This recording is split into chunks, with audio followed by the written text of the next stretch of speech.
এভাবে এগোচ্ছেন কেন? এক প্রকারের ঘাবড়ে গিয়ে কথাটা বলে উঠলাম আমি জাঙ্কুক স্যারকে। কিছুক্ষণ আগে জাঙ্কুক স্যারের কথাটার আগামতো কিছুই বুঝতে না পেরে বলে উঠলাম আমি, স্যার কি বলেন আপনি? আমি তো কিছুই বুঝিনি। তোমার এত কিছু বুঝে কি লাভ? তাড়াতাড়ি এই জায়গাটা পরিষ্কার করো। কি আমি? পারবো না আমি।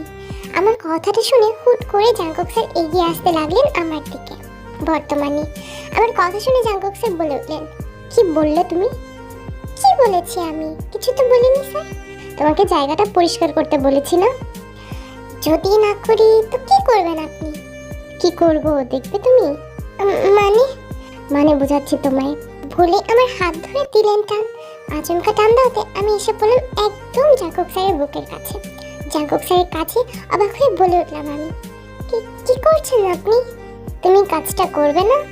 বলে একটু ঝুঁকে পড়লো জাঙ্কুক স্যার আমার দিকে। সাথে সাথে ঘাবড়ে গিয়ে চোখ বন্ধ করে নিলাম আমি। এদিকে জাঙ্কুক স্যার তার কাজে মুচকি হাসলো। তার মুখের সামনে থাকা চুলগুলো ফু দিয়ে উড়িয়ে দিলেন আর বললেন, ইটস লাউড স্পিকার, একটু ভাবো, এখানে তুমি আমি ছাড়া আর কেউ নেই। এখন যদি তোমার সাথে কিছু করি তাহলে কিন্তু। জাঙ্কুক স্যারের কথার কাজে চোখ বড় বড় হয়ে গেল আমার। একটু ভয়েই বলে উঠলাম আমি, কি করবেন আপনি? কি করব বলি আস্তে আস্তে আমার চোখের সামনে থেকে কপালের পাশে লেপটে থাকা চুলগুলো হাতে সরিয়ে দিলেন জাঙ্কুক স্যার। ওনার কাজে তো আমি ঘামতে শুরু করলাম।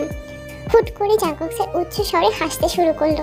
তারপর হাসি থামিয়ে দিয়ে বলে উঠলেন উনি, তোমায় তো কিছু করার আগেই তুমি ঘেমে একাকার হয়ে গেছো। যদি সত্যি সত্যি কিছু করে বসি তাহলে কি হবে সেটাই ভাবছি।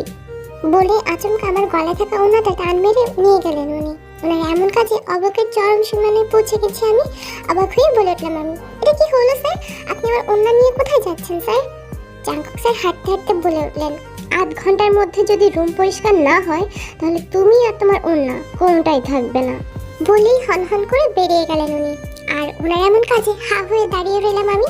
বড় করে রেগে মেগে বলে উঠলাম আমি, শালা শয়তান, আমার ওন্না নিয়ে গেল, আবার আমাকে থ্রেডও দিয়ে গেল। একা পেয়ে যা ইচ্ছে তাই করছে। ভাল লাগছে না। আমার ভাইয়া কবে খুঁজে বের করবে আমায়? ভাই যাবো আমি। বলে নেকা কান্না জুড়ে দিলাম আমি। অপর পাশে আমার কান্না শুনে জাঙ্কুক স্যার বলে উঠলেন, লাউড স্পিকার খেতে লাভ নেই, আগে কাজ করো, তারপর দুজন বসে একসাথে কাটবো, ঠিক আছে? বলে চলে গেল জাঙ্কুক স্যার। আর আমি এবার হাবলার মতো বসে রইলাম। জাঙ্কুক স্যারের কথা শুনে হাসিও পাচ্ছে আবার কান্নাও পাচ্ছে। পাক্কা 8 ঘন্টা বসে রুমটা পরিষ্কার করলাম আমি। এখন ঠিকঠাক লাগছে সবকিছু। কপালের ঘাম মুছতে মুছতে বলে উঠলাম আমি, উফ, যাক বাবা, রুমটা পরিষ্কার হয়ে গেছে, ভাবতেই শান্তি শান্তি লাগছে খুব। এখন তাহলে দেখা যাক টিউবলাইট স্যারটা কোথায় গেল আমার ওন্নাটা নিয়ে। গায়ে থাকা ব্ল্যাক জ্যাকেটটা গায়ে সুন্দর মতন জড়িয়ে নিয়ে আস্তে আস্তে রুম থেকে বেরিয়ে আসলাম আমি।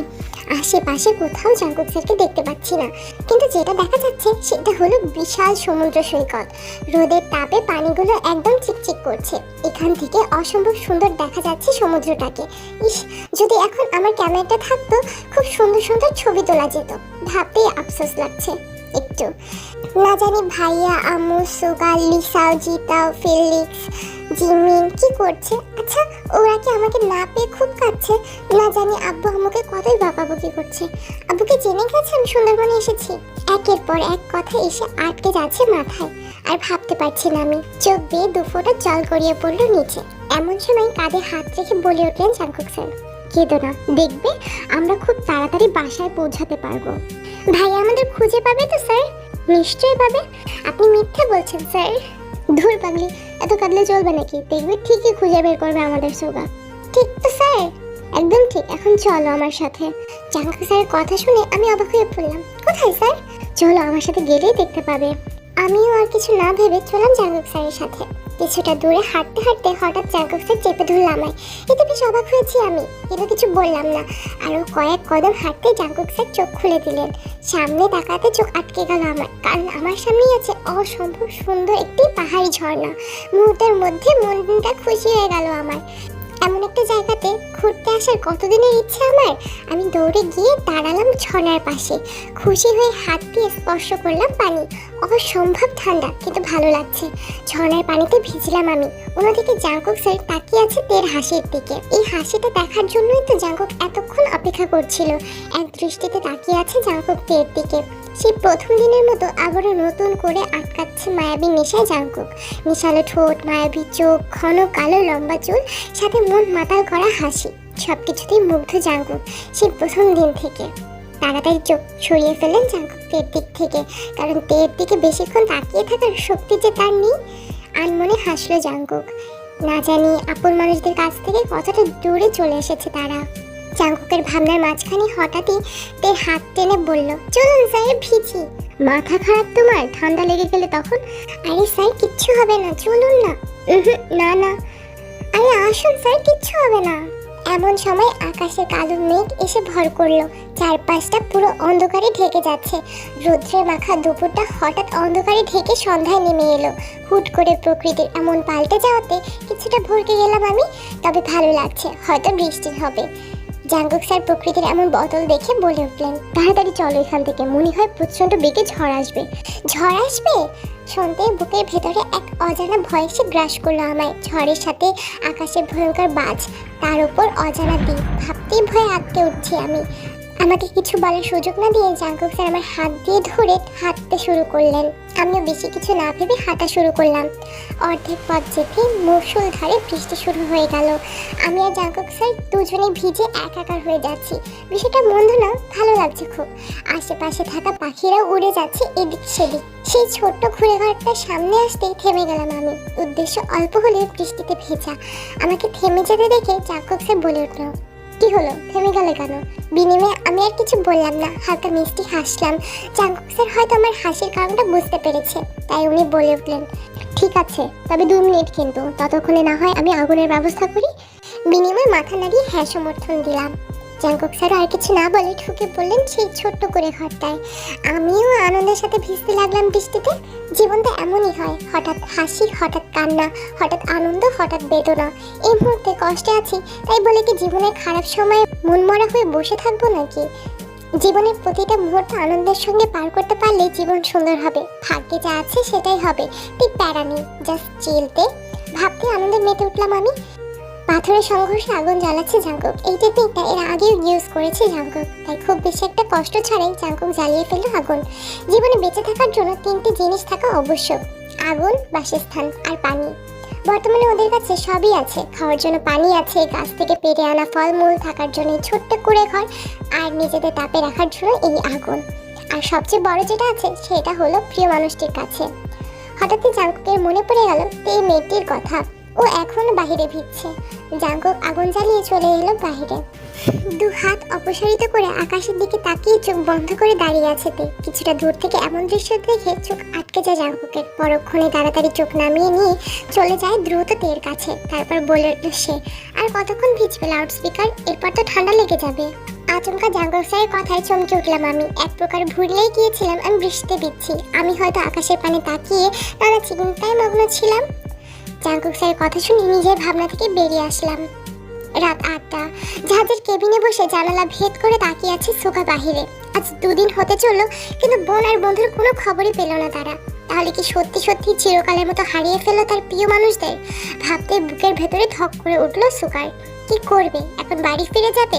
কিন্তু না, বাড়ি ফিরলে এসে কি বলবে তার বাবা মাকে? ভাবতে আরো বেশি খারাপ লাগছে সুগার। সবকিছু এলোমেলো লাগছে তার কাছে। কিছুদিন আগেও কিনা সুন্দরবনে আসার সময় কতটাই না হাসি খুশি ছিল সুগা আর জাংকুক। সুগা তো ভেবেই ছিল ওরা ফিরে এলে তো পরিবারকে জানিয়ে জাংকুক আর তার বিয়েটা দিয়ে দিবে, কারণ সে তো আগে থেকেই জানতো জাংকুক তার প্রিয়সীকে কতটা ভালোবাসে। সবচেয়ে বড় কথা, জাংকুক যে তার প্রিয়সীকে হারানোর ভয় নিজেও নিখোঁজ হয়ে গেল আজ। ওরা কি আদৌ বেঁচে আছে? ভাবতে নিজেকে পাগল পাগল মনে হচ্ছে সুগার কাছে। একটা কুলু পেলেই সুগা কিছু করতো। প্লিজ আল্লাহ, একটা হদিস দিয়ে দাও ওদের। কম থেকে কম বেঁচে আছে কিনা এটা তো জানো প্লিজ। রাতের আকাশের দিকে তাকিয়ে কথাগুলো বলল সুগা। বাইরে মুষলধারে বৃষ্টি হচ্ছে। এই মুহূর্তে জাহাজে সুগা আর ওর কিছু ফ্রেন্ড, জিতা, ফিলিপ, জিমিন, জিসু, এরা সবাই আর টাকলা স্যার রয়েছেন। আর বাকি সবাই চলে গেছেন। অবশ্য থেকেই বা কি করতো সবাই? ওরা তো ভেবেই নিয়েছে যে জাংকুক আর তে আর বেঁচে নেই। দীর্ঘ নিঃশ্বাস ফেললো সুগা। কষ্টে বুকটা ফেটে যাচ্ছে তার, কিন্তু কিছুই বলতে পারছে না সে। জীবন যে কেমন পরিস্থিতিতে ফেললো তা কিছুতেই বুঝতে পারছে না সুগা। চোখ মুখ হাত দিয়ে চেপে ধরলো সুগা। সুগার মন বলছে ওরা বেঁচে আছে আর মস্তিষ্ক বলছে অন্য কিছু, কিন্তু সুগা বিশ্বাস করে মানুষের মন যেটা বলে সেটাই হয়। সুগা ভেবে রেখেছে কালকে সকালে ট্রলারে করে আশেপাশে ছোট বড় জায়গায় তন্ন তন্ন করে খুঁজবে ওদের। প্লিজ তাড়াতাড়ি ফিরে আয় না তোরা, প্লিজ আয় না, আর যে ভালো লাগছে না তোদের ছাড়া জাঙ্কুকতে। বাইরে মুষলধারে বৃষ্টি বইছে, সাথে বিশাল বিশাল বাজ পড়ছে। ভয়ে হাত পা ঠান্ডা হয়ে যাচ্ছে আমার। এমন একটা মুহূর্তে আগুনের সামনে চুপচাপ বসে আছি আমি আর জাঙ্কুক স্যার এই অজানা দ্বীপের ছোট্ট করে ঘরে। শীত করছে খুব। প্রকৃতির এই ভয়ঙ্কর রূপ রীতিমতো ঘাবড়ে দিচ্ছে আমাকে। হঠাৎই জাঙ্কুক স্যার ফিস করে বলে উঠলেন, খুব ভয় করছে লাউডস্পিকার। জাঙ্কুক স্যার এমন ফিস ফিসে কথা বলে আরো ঘাবড়ে গেলাম আমি। একটু রেগে গিয়েই বলে উঠলাম আমি, এসব কি স্যার, আপনি দেখছেন আমি ভয় পাচ্ছি, তারপরে আরো ভয় দেখাচ্ছেন কেন আমায়? হাসলেন জাঙ্কুক স্যার, তারপর বলে উঠলেন, সরি লাউডস্পিকার, আসলে কি বলতো, তোমাকে না ভয় পেতে দেখলে আমার হেব্বি লাগে। সরি বললাম তো। আপনি তো খুব পচা স্যার, আপনি দেখছেন আমি ভয় পাচ্ছি, কোথায় একটু সান্ত্বনা দিবেন, তা না উল্টো ভয় দেখাচ্ছেন আমাকে। তের কাজে জাঙ্কুক অবাক, এই মেয়েটা যে হুটহাট কি করে কান্না করে দেয় বুঝে উঠতে পারি না জাঙ্কুক। জাঙ্কুক তার দু কানে হাত দিয়ে বলে উঠল, সরি লাউডস্পিকার, ভুল হয়ে গেছে। জাঙ্কুক স্যারের কাজে হাসলাম আমি। এমন সময় আকাশে খুব জোরে একটা বাজ পড়লো। সাথে সাথে আমি ভয়ে আটকে উঠলাম এবং জাঙ্কুক স্যারকে জড়িয়ে ধরলাম। আচমকা কেমন হতে প্রথমে কিছুটা ঘাবড়ে গেলেও পরক্ষণে নিজেকে সামলে নিল জাঙ্কুক। তারপর নিজেও খুশি হয়ে গেল এবং শক্ত করে জড়িয়ে ধরলো দেখে।